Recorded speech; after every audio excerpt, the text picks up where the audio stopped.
Bismillah, Assalamualaikum warahmatullahi wabarakatuh. Waalaikumsalam warahmatullahi wabarakatuh.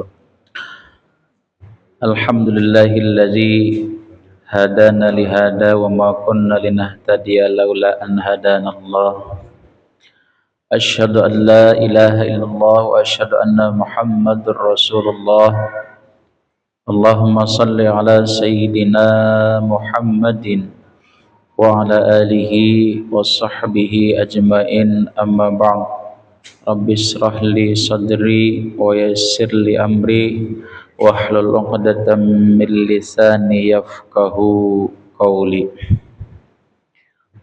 Yang sama-sama kita hormati guru kita bersama Kiai Haji Ahmad Syuuti SAG, yang mana alhamdulillah beliau tidak bosan-bosan untuk terus menghadiri, mengajar kepada kita sekalian, walaupun waktu atau suasana hujan dari asar tadi.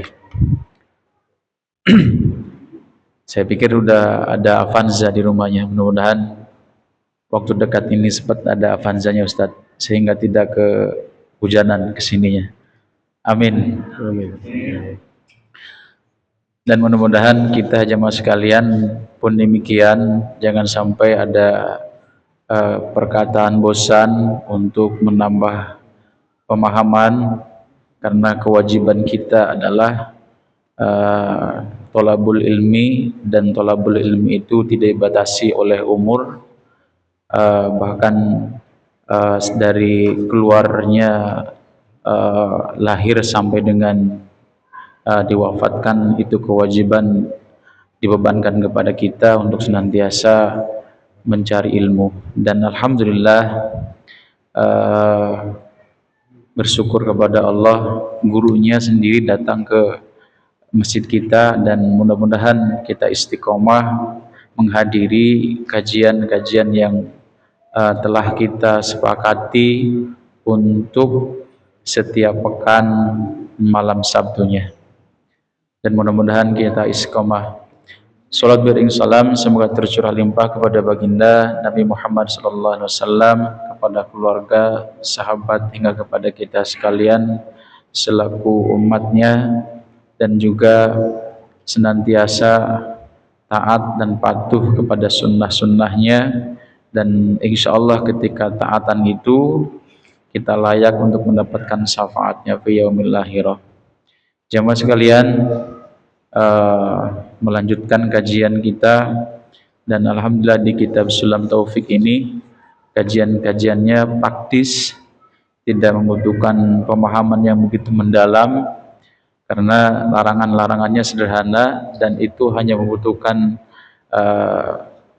kekuatan kita untuk meninggalkannya. Seperti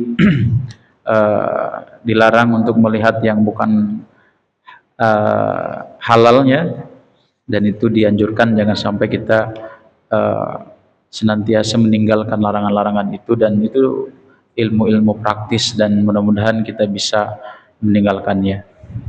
Baik jemaah sekalian, tidak banyak kalam yang disampaikan, sama-sama kita buka kajian kita dengan membaca Ummul Quran, berharap kepada Allah duduknya kita di sini, Allah berikan curahan rahmat dan hidayah kepada kita sekalian. Al-hadihin niyah walikulli niyatin sholihah bi barakati Ummul Quran. Al-Fatihah. أعوذ بالله من الشيطان الرجيم بسم الله الرحمن الرحيم الحمد لله رب العالمين الرحمن الرحيم مالك يوم الدين إياك نعبد وإياك نستعين اهدنا الصراط المستقيم صراط الذين أنعمت عليهم غير المغضوب عليهم ولا الضالين.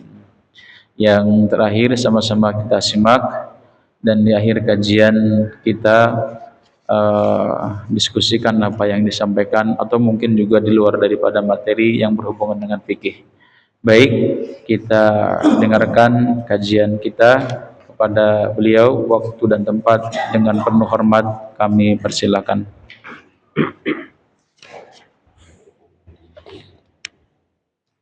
Assalamualaikum warahmatullahi wabarakatuh.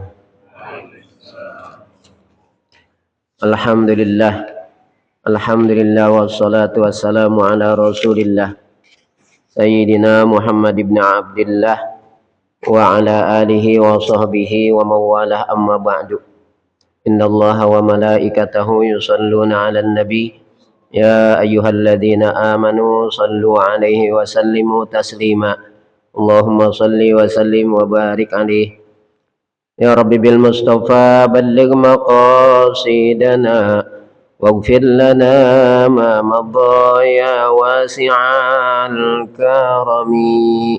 Ya Rabbi bil Mustafa balligh maqasidana waghfir lana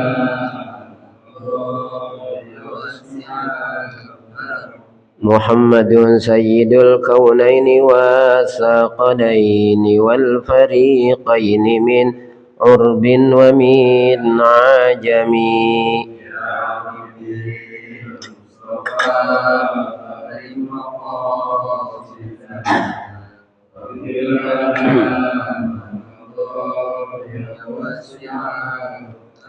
هو الحبيب الذي ترجى شفاعته لكل هول من الأهوال مقتحم.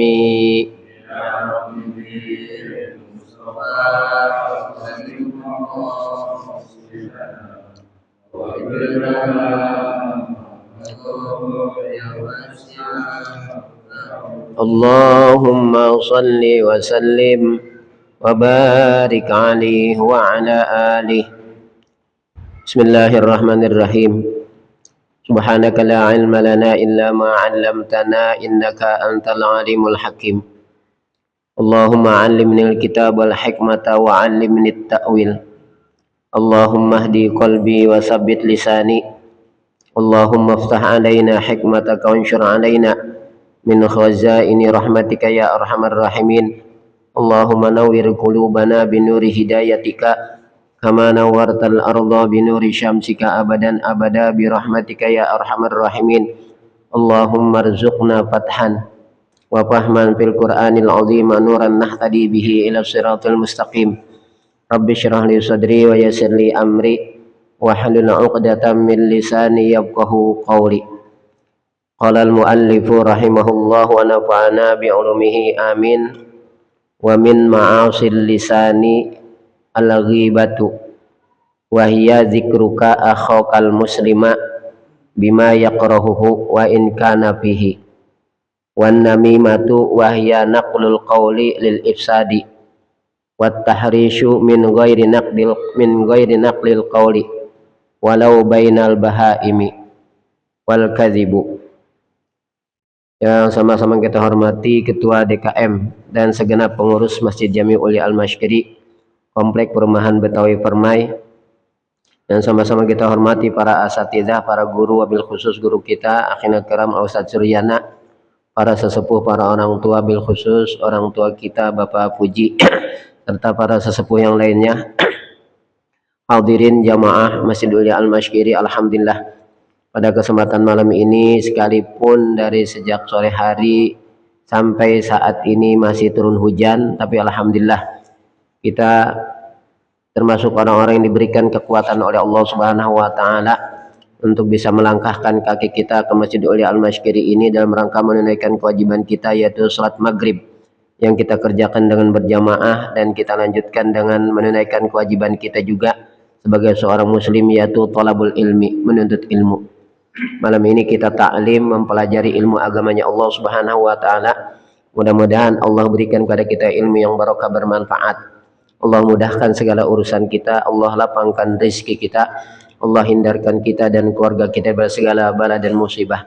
Ala hadhihi niyatu ala kulli niyatin salihah wa li ijabat maqsudin jalibatan li kulli khair dafiatan an kulli syarr lana wa li ahlina wa qarabatina wa li jamil muslimin ila hadratin nabi. Al-Fatihah.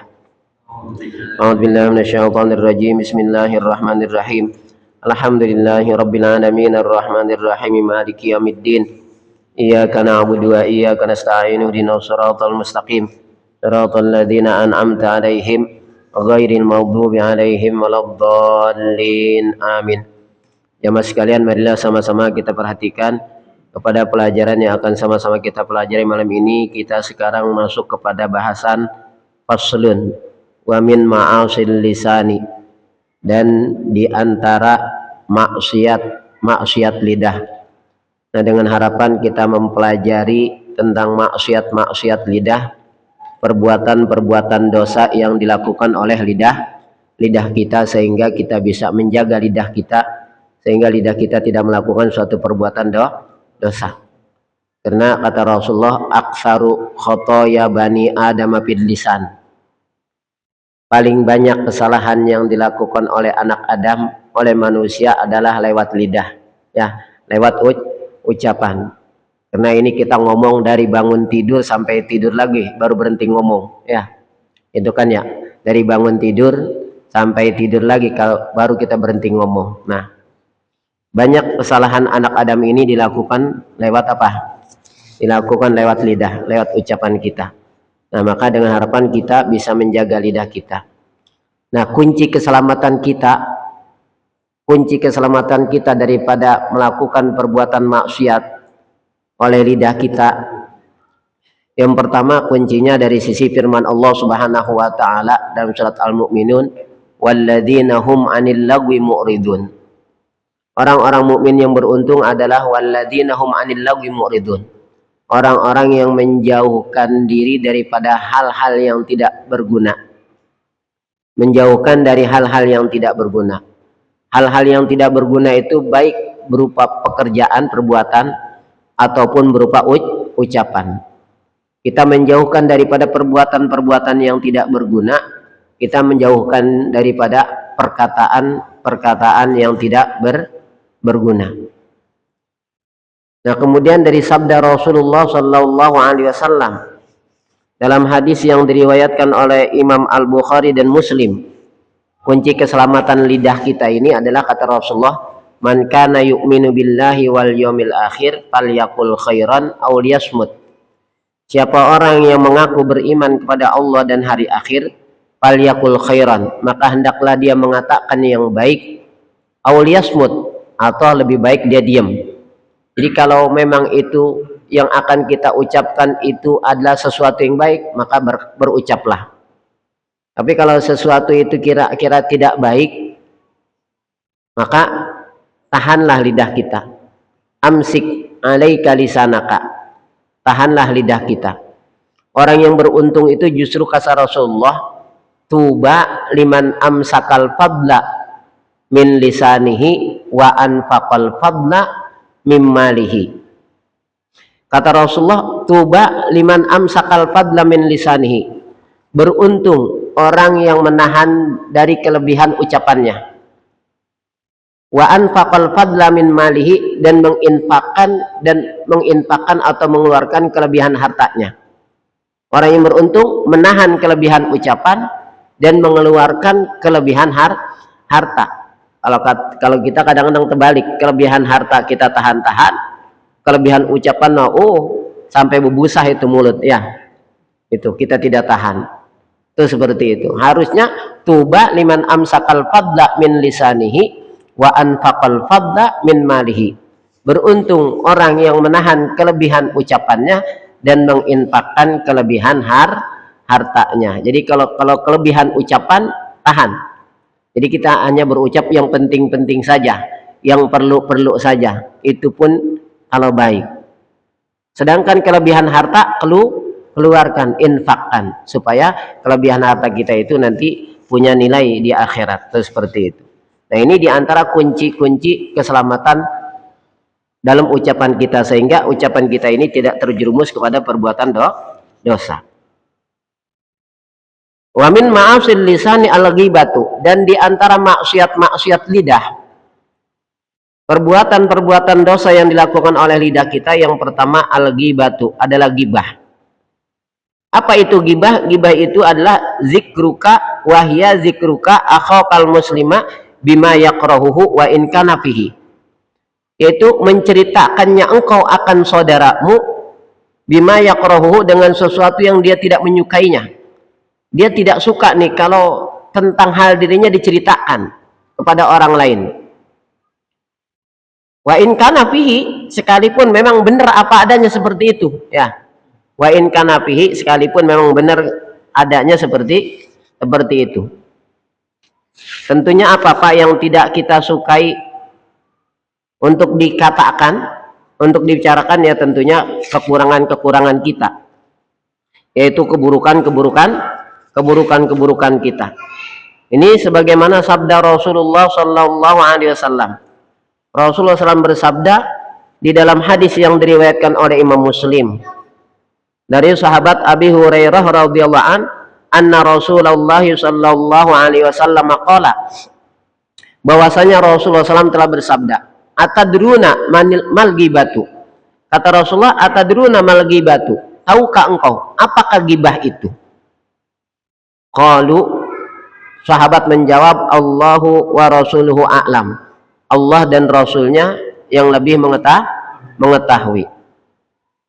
Qala, lalu Rasulullah bersabda, zikruka akhaka bima yakrahu. Ghibah itu adalah menceritakannya engkau akan saudaramu bima yakrahu, dengan sesuatu yang dia tidak sukai untuk diceritakan tentang dirinya. Nah, ketika Rasulullah bersabda begitu, lantas ada salah seorang bertanya, qila, lalu ditanyakan kepada Rasulullah, apa ra'aita in kana fi akhi ma aqulu? Ya Rasulullah, bagaimana pendapat engkau? Habarkan kepadaku jika pada saudaraku itu benar sebagaimana yang aku katakan, gitu. Nah, emang orangnya seperti itu, kita ngomongin orang tersebut emang apa adanya, gitu. Seperti itu. Kata Rasulullah, qala in kana fihi ma taqulu faqad igtabtahu.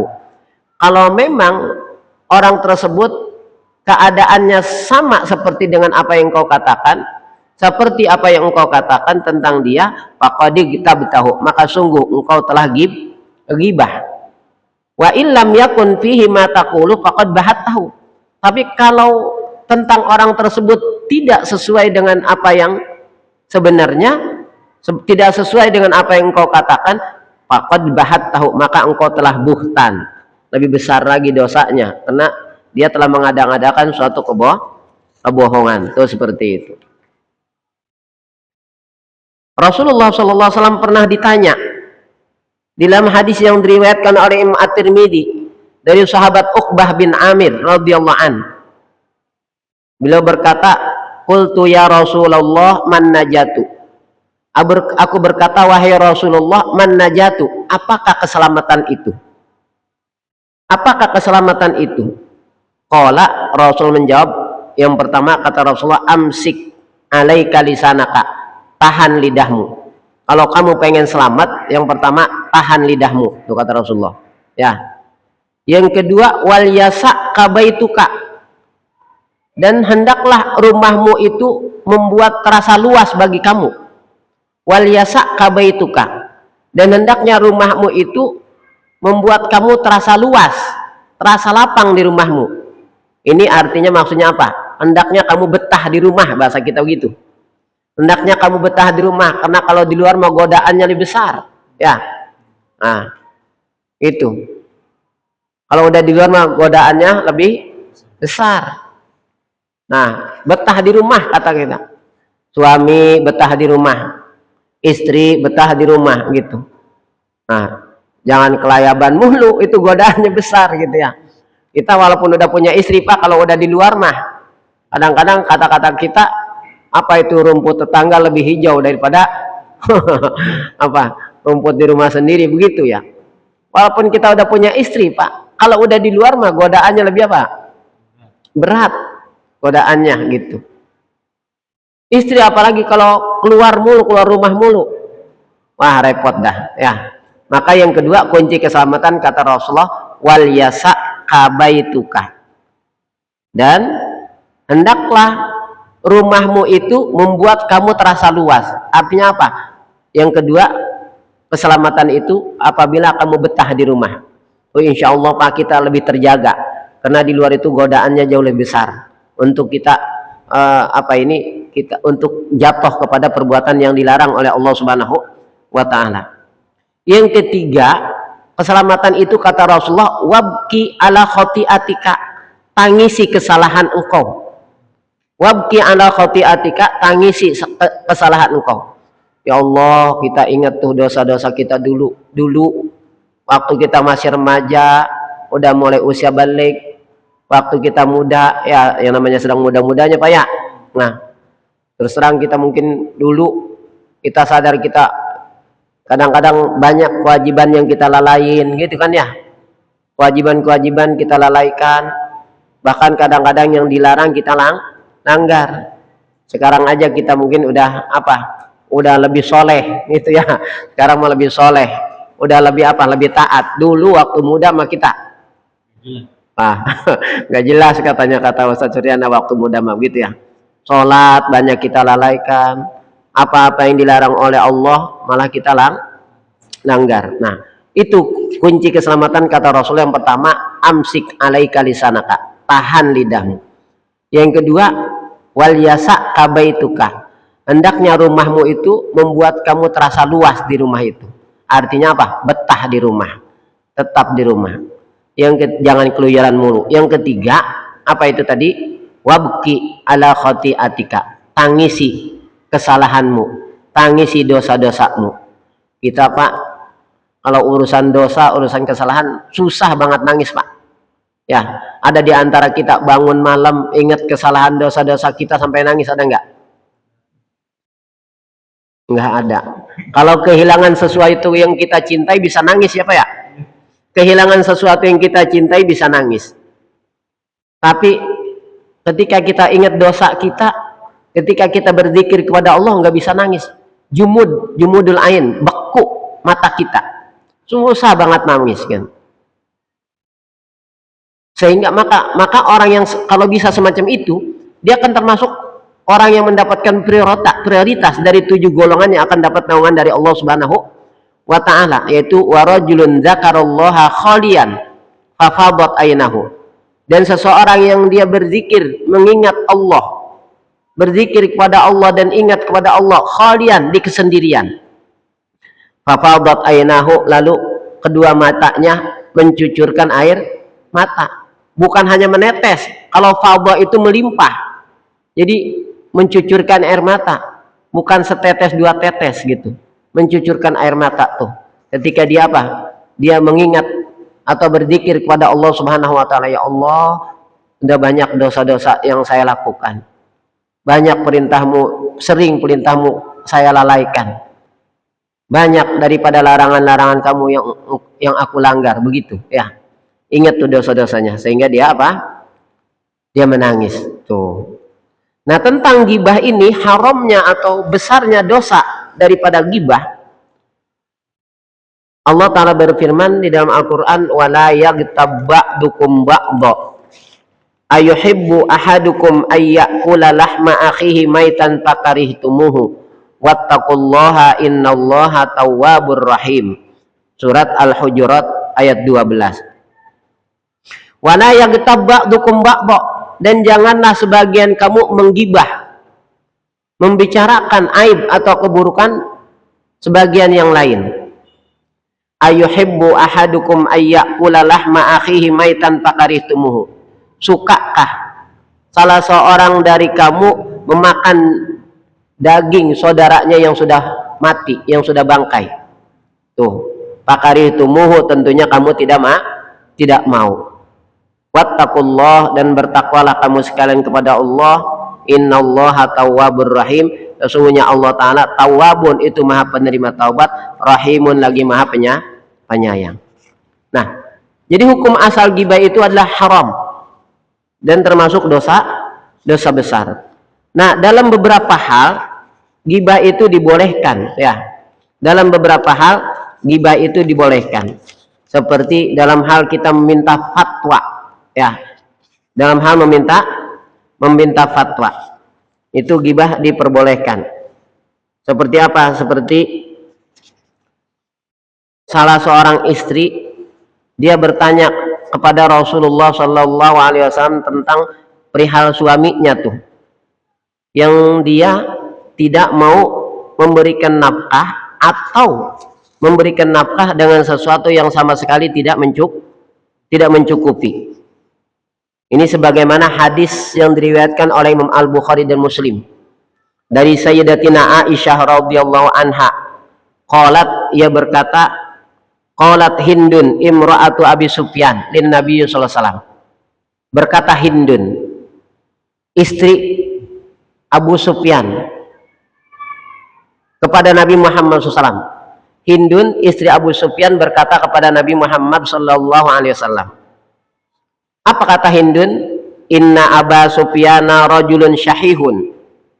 Sesungguhnya Abu Sufyan, suami saya itu, rajulun syahihun, itu adalah seorang laki-laki yang pelit banget.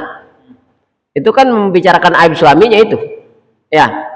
Hindun itu membicarakan aib suaminya kepada Rasulullah, tapi dalam rangka hal minta apa? Minta fatwa dari Rasulullah. Bagaimana nih kalau punya suami semacam ini, gitu kan ya? Sehingga sama Rasulullah jelasin hukumnya nanti. Ini dalam hadis yang diriwayatkan oleh Imam Al-Bukhari dan Muslim dari Sayyidatina Aisyah radhiyallahu anha, ia berkata, qalat Hindun imra'atu Abi Sufyana, telah berkata Hindun, istri Abu Sufyan, lin Nabi sallallahu alaihi wasallam, kepada Nabi sallallahu alaihi wasallam. Apa kata Hindun? Inna Aba Sufyana rajulun syahihun.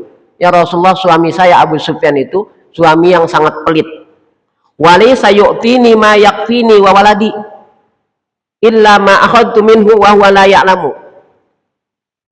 Walaysa yu'tini ma yakfini. Dia tidak pernah memberikan kepada sesuatu kepadaku, tidak pernah memberikan kepadaku sesuatu yang mencukupi aku dan anakku. Jadi ngasih nafkahnya itu masih apa?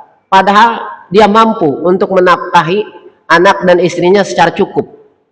Tapi karena pelit, ini dia tidak memberikan nafkah kepadanya dan tidak mencukupi untuk nafkah dirinya dan anaknya. Nah, illa ma akhadtu minhu wa huwa la ya'lamu, kecuali kalau aku ngambil dari harta dia sedangkan dia tidak tahu.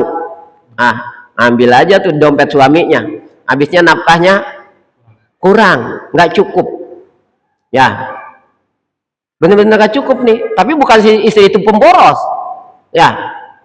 Kalau beda, kalau istrinya boros, jajannya bakso jajan, kalau tukang somai jajan, apa aja, belum apa itu namanya tuh yang online.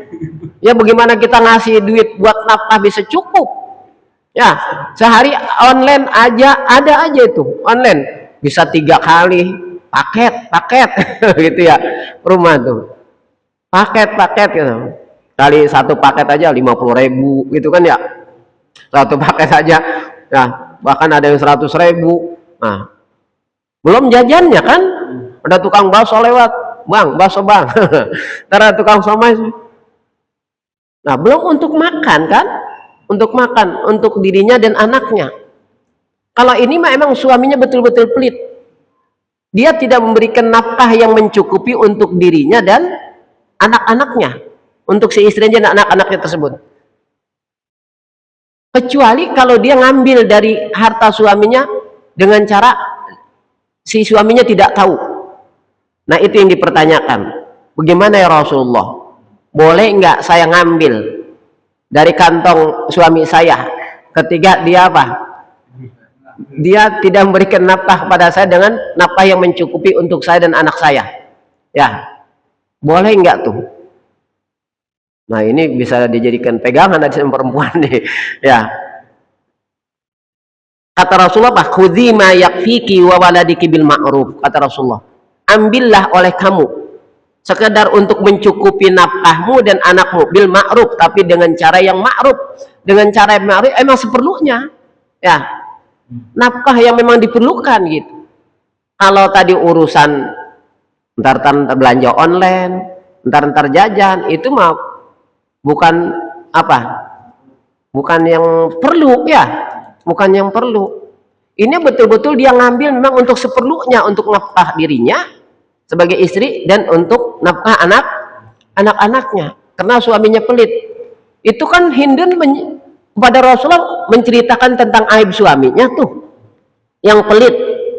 Nah, itu boleh. Kenapa? Dalam rangka istifta, meminta fatwa. Nah, kalau perempuan mungkin ke Ustadz, Pak Ustadz, ini bagaimana ini? Suami saya pelitnya minta ampun, begitu ya? Tuh. Atau suami sebaliknya, Pak Ustadz, bagaimana istri saya? Gimana nih? Entar sehari 5 kali online itu ya, paket 5 kali itu. Ya, belum jajannya, wah, saya udah kerepotan belanja. Saya padahal udah ngasih ngukur-ngukur untuk belanja nafkah istri saya dan anak saya itu cukup gitu. Tapi nggak pernah cukup gitu. Nah, gimana Pak Ustadz gitu ya? Kan itu juga menceritakan aib istrinya ya. Nah, itu termasuk di antara ghibah yang dibolehkan itu dalam syariat ya. Nah. Terus juga pernah salah seorang juga bertanya kepada Rasulullah minta fatwa. Ini ada 2 orang laki-laki yang akan melamar nih. Ada dua orang laki-laki yang akan melamar si perempuan ini. Ya Rasulullah, ini ada 2 orang laki-laki yang mau ngelamar saya gitu. Bagaimana Rasulullah? Nah, Rasulullah jelasin, si fulan satu orangnya miskin banget. Yang satu lagi orangnya itu dia tidak pernah meletakkan tongkatnya dari pundaknya, artinya galak. Ini hadis riwayat Imam Bukhari dan Muslim juga nih. Hadis ini riwayat Imam Al-Bukhari dan Muslim. Dari Fatimah binti Qais radhiyallahu anha, ia berkata, "Ataitun Nabiyya sallallahu alaihi wasallam." Aku datang kepada Nabi Muhammad sallallahu alaihi wasallam, faqultu, lalu aku berkata, "Inna Abal Jahmi wa Muawiyata khotobani." Ya Rasulullah, sesungguhnya Abu Jaham, bukan Abu Jahal ya, Abu Jaham dan Muawiyah ngelamar saya. Weh, keren nih, seorang perempuan dilamar 2 orang laki-laki. Nah, pernah nggak tuh bersaing, satu perempuan bersaing tuh, Pak Ustadz Suryana bersaing untuk mendapatkan seorang perempuan dulu waktu muda. Ya, bersaing nih, siapa dia yang akan dapat di antara 2 orang laki-laki tersebut ya. Nah, ini kata Fatimah binti Qais radhiyallahu anha, ia berkata kepada Rasulullah, "Ataitun Nabi sallallahu alaihi wasallam faqultu inna Abal Jahmi wa Muawiyata khatabani." Ya Rasulullah, sesungguhnya Abu Jaham dan Muawiyah ngelamar saya. Nih, 2 orang laki-laki ini ngelamar saya. Faqala Rasulullah SAW, lalu Rasulullah bersabda, "Amma Muawiyatu fasu'lukun la malalahu." Adapun Muawiyah, kalau Muawiyah dia orangnya melarat banget, gak punya harta. Nanti kalau kamu kawin sama dia, kamu sabar, gak punya harta dia. Fasu'lukun la malalahu, dia apa? Bener-bener miskin, gak punya harta dia. Tuh. Wa amma Abul Jahmi fala yadul aswa'an atikihi. Sedangkan Abul Jaham itu la yadul aswa'an atikihi. Itu tidak pernah meletakkan tongkat dari pundaknya. Nah, dalam riwayat Muslim, Abul Jaham itu fadarrabun lin nisa, suka mukul sama perempuan, galak. Kalau kamu nikah sama dia, wah, repot kamu. Bisa-bisa kamu bonyok mulu nih. Ya, bonyok mulu gitu. Dalam riwayat Muslim, fadarrabun lin nisa, dia tukang mukul perempuan, galak. Nah, itu tafsiran daripada la yadau la yadul asa an atikihi. Dalam satu kaul maknanya la yadul asa an atikihi itu maknanya dalam satu kaul yaitu kasirul asfar, dia tukang bepergian, nanti kamu tinggalin mulu ya, kamu tinggalin mulu. Kenapa? Dia tukang bepergian. Itu kan Rasulullah menceritakan tentang dua orang ini ya, tentang dua orang ini, kekurangan dua laki-laki ini kan. Nah itu boleh dalam rangka tahdzir. Dalam rangka apa? Dibolehkan ghibah dalam rangka tahdzir, mengingatkan seseorang supaya dia terselamatkan tuh dari keburukan orang tersebut gitu ya. Nah itu dalam hal beberapa hal ghibah itu dibolehkan. Kalau tidak ada tujuan kemaslahatan seperti itu, maka ghibah itu hukumnya apa? Haram, dosa besar. Yang selanjutnya yang termasuk maksiat lidah adalah wan namimatu, namimah.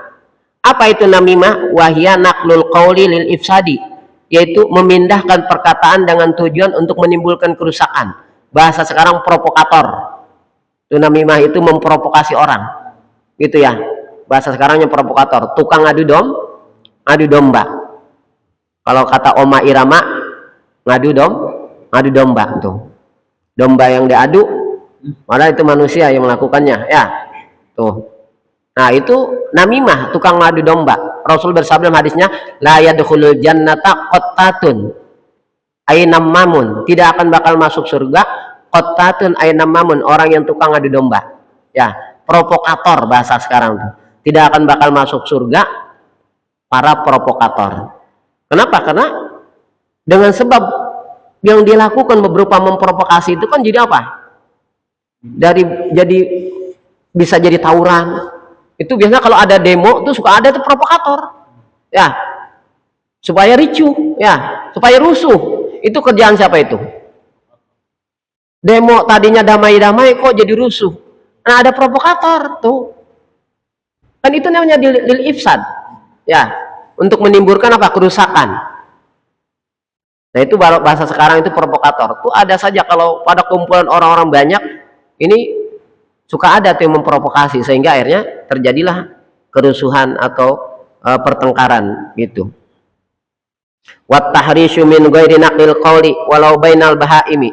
Selanjutnya wat tahrisyu min ghairi naqlil qaul, dia bahasa kita ini menyulut di antara manusia, bahkan juga bukan hanya terhadap manusia, binatang juga, supaya binatang juga pada rusuh ya, disulut sama dia tuh, supaya binatang itu pada ngadu, disulut. Manusia disulut tuh supaya apa? Supaya pada berantem, bertengkar, rusuh. Nah itu termasuk maksiat lidah. Nanti wal kadzibu, selanjutnya bohong, dusta. Insya Allah kita lanjutkan nanti. Mungkin masih ada waktu untuk ditanya. Ada yang tanyakan silakan. Wassalamualaikum warahmatullahi wabarakatuh.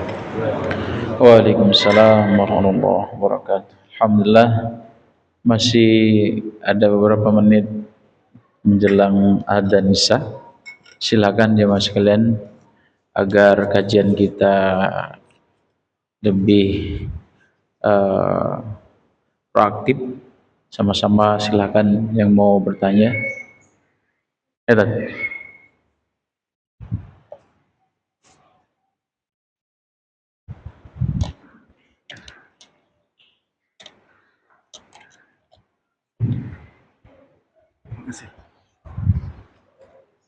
Assalamualaikum warahmatullahi wabarakatuh. Waalaikumsalam warahmatullahi wabarakatuh. Ustadz, izin bertanya, Ustadz, apabila kita menghardik, Ustadz ya, menghardik atau mencela atau berkata kasar, tapi pada saat yang bersamaan kita sadar bahwasanya ini salah, selanjutnya kita istighfar, Ustadz.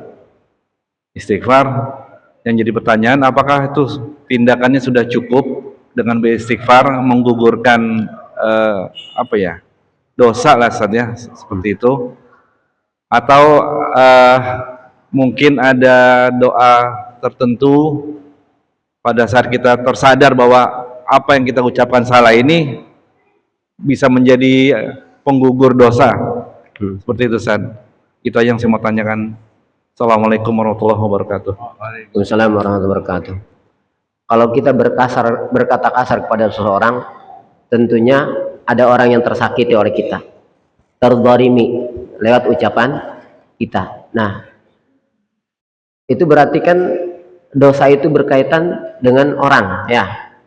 Nah, kalau dosa itu berkaitan dengan orang, maka syarat taubatnya itu 4. Ya. Yang pertama, dia menyesali perbuatan yang telah dia lakukan. Yang kedua, dia berjanji tidak akan mengulangi lagi. Ya, itu. Nah, selanjutnya wal iqla'u anil ma'siyah, mencabut diri daripada perbuatan dosa tersebut. Nah, yang keempat, dia minta ridho, minta halalnya daripada orang yang telah kita sakiti, baik itu lewat ucapan kita ataupun lewat tangan kita, ya. Ini sebagaimana sabda Rasulullah, man kanat indahu madlamatun li akhihi min irdihi aw min syai'in falyatahallalhu minhul yauma. Siapa orang yang pada dirinya ada tindakan penganiayaan terhadap saudaranya, baik yang dia aniaya, yang dia sakiti, min irdihi berupa kehormatannya, seperti kita caci maki, itu dia, ya, atau kita gibahin itu orang, au min syai'in atau sesuatu yang lain seperti hartanya atau badannya, falyatahallalhu minhul yaum, maka hendaklah dia minta halalnya dari orang yang telah dia sakiti. Nah, itu syarat taubatnya begitu. Selain kita tentunya istighfar dan memohon ampun kepada Allah Subhanahu wa ta'ala, kita minta maaf. Maaf ya, tadi saya sudah caci maki kamu, ya, sudah berkata kasar kepada kamu. Itu salah satu cara bertaubatnya seperti itu. Karena itu kaitan hakul adami, kita harus menyelesaikan di antara hakul adami. Hadisnya seperti itu. Hadis riwayat Imam Al-Bukhari, man kanat indahu madlamatun li akhihi min irdihi aw min syai'in falyatahallalhu minhul yauma. Siapa orang yang pada dirinya ada tindakan penganiayaan terhadap saudaranya, entahkah itu kehormatannya, seperti dia dicaci maki, kan jatuh kehormatan kita. Nah, kita berkata kasar di hadapannya, ataupun sesuatu yang lain seperti hartanya atau badannya, maka falyatahallalhu minhul yaum, hendaklah dia minta halalnya dari orang tersebut hari ini juga, ya, minta halalnya. Tadi saya sudah caci maki kamu, sudah berkata kasar pada kamu, sama maafin ya, saya begitu, ya. Lain kita istighfar. Kalau tidak dimaafkan gimana? Kalau orang itu nggak mau memaafkan kesalahan kita, kita kan sudah menempuh jalan yang sesuai aturan syariat. Nanti Allah yang akan memaafkannya. Yang penting tempuh tuh jalan sesuai aturan syariat. Di antara syarat taubatnya minta halalnya, minta ridhonya dari orang tersebut. Lantas orang tidak, kita sudah tempuh jalan itu sebagaimana perintah syariat, lantas orang itu tidak memaafkannya, itu nanti Allah Ta'ala yang memaafkan kita, gitu ya.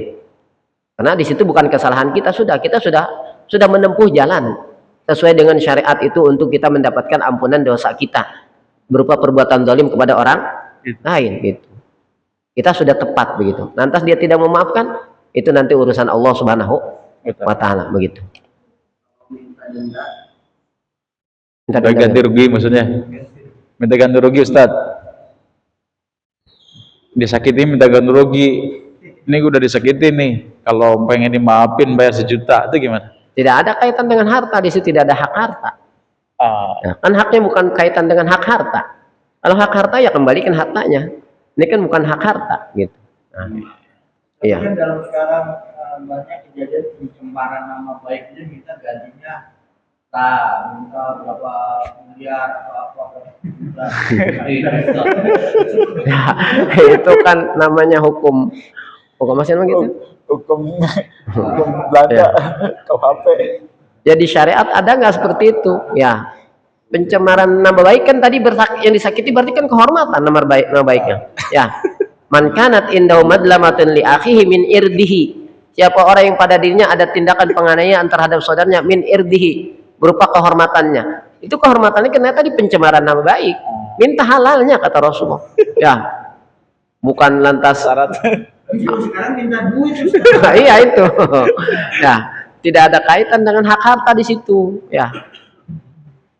Gitu ya, minta halalnya dari orang tersebut. Udah kita tempuh sesuai dengan perintah syariat tadi, minta halalnya, minta ridhonya, minta maafnya. Dia nggak mau maafin, itu mah urusan Allah nanti. Allah yang Maha Pemaaf itu.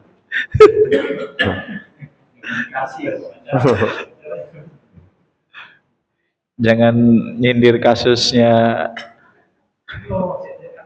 ijazah, rendah ijazah malah dia Baik. Ada juga titipan pertanyaan Ustaz, masih ada beberapa waktu, tapi memang tidak di luar dari pembahasan yang ini, yang titipan pertanyaannya itu adalah ada jamaah itu sholat subuh. Sholat subuhnya itu dia menggunakan kunut. Nah, jamaah itu kebetulan masbuk. Nah, di masbuk itu dia masbuk yang 1 rakaat. Dia ikut kunut dengan imam. Kemudian imam salam, dia kembali naik untuk menyempurnakan rakaat yang kedua. Kemudian setelah ruku dia kunut kembali. Nah, yang jadi pertanyaannya adalah apakah dia boleh ruku kunut yang kedua atau langsung sujud? Apa gimana? Ya, kan kunut subuh itu di rakaat terakhir. Ya, di rakaat terakhir setelah ruku di rakaat yang terakhir. Kalau dia tadi dia kunut karena dia masbuk, itu dalam rangka karena mutabaatul imam, kewajiban ngikutin imam, bukan tempatnya kunut sesungguhnya bagi dia. Ya, bagi si masbuk sebetulnya bukan tempat kunut bagi dia, tapi karena dia sebagai makmum, itu kuncinya kata Rasulullah, innama ju'ilal imamu liyutamma bihi. Sesungguhnya dijadikan imam itu liyutamma bihi, untuk diikutin. Karena imam ya kunut, ya kita kunut. Tapi sesungguhnya bukan tempat kunut bagi kita, karena bagi kita baru 1 rakaat. Sedangkan kunut subuh itu di rakaat yang kedua. Maka setelah kita imam salam, kita berdiri rakaat kedua, maka di rakaat kedua itu kita disunahkan kunut, gitu ya. Tetap di rakaat kedua disunahkan kunut, karena itu kesunahan bagi kita. Di rakaat yang terakhir salat subuh itu kesunahan bagi kitanya. Adapun kunutnya kita tadi, padahal kita baru 1 rakaat, itu dalam rangka mutabaatul imam, ngikutin imam. Emang kewajiban kita ngikutin imam sebagai makmum, gitu. Allah bisa. Alhamdulillah. Baik jemaah sekalian, terima kasih yang sudah bertanya.